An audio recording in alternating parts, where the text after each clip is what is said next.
Hello, I'm Dr. Brandt R Gibson, and today I want to talk to you about the child's foot. And we're going to introduce this. Over the next several weeks, we're going to actually talk about children's feet and help you understand how they differ. So let me give you a basic introduction today about the big difference between an adult foot and a child's foot. There's really 5 areas that we notice the difference.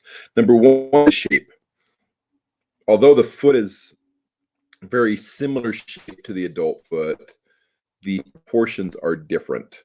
And because of that, they actually look quite different. They function quite different. And that even gets more extreme as you go into the infant or toddler foot. In the infant foot, for example, you have fat in the arch area. So you have brown fat that actually goes away over time. But initially, all babies' feet look like they don't have an arch because they have that fat in the arch area that goes away over time. Number 2 is size. Children's feet, of course, are smaller. And that's because of the different proportions of the bones in that area in the children's feet. And it'll change over time. I mean, the calcaneus lengthens, the metatarsals lengthen, the phalanges lengthen. All the different bones have their growth plates that actually allow them to lengthen. That brings us to number 3, which is the bones and cartilage. When it comes to a child's foot, there is significantly more cartilage, and you have significant growth plates that need to develop and so forth. We will get into that a little bit more as we talk about the bones themselves. But the idea is, when a child is born, some of the bones are completely 100% cartilage, and other ones are partially cartilage, partially bone.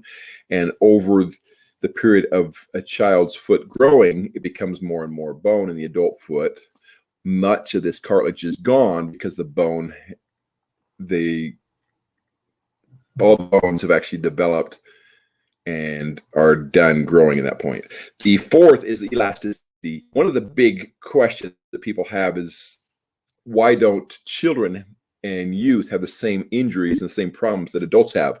It's because of the elasticity of the tissues. We have a lot more elasticity, a lot more stretch. That also allows them to recover easier and recover quicker from different types of injuries and so forth. But it's the elasticity. So I don't see plantar fasciitis, for example, in children because of the elasticity of the plantar fascia, the ligament. It stretches and allows it to give.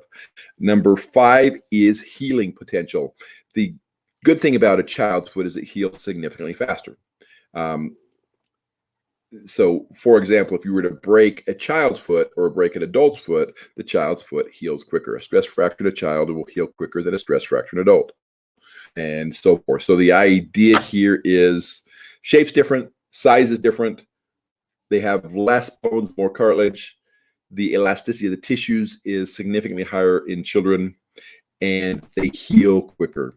This is Dr. Brandt Gibson, and this is your Podiatry Tips, Day 2-1, the child's foot and how it is very different than the adult foot. And because of that, it needs to be treated differently. Thank you. Have a great rest of your night.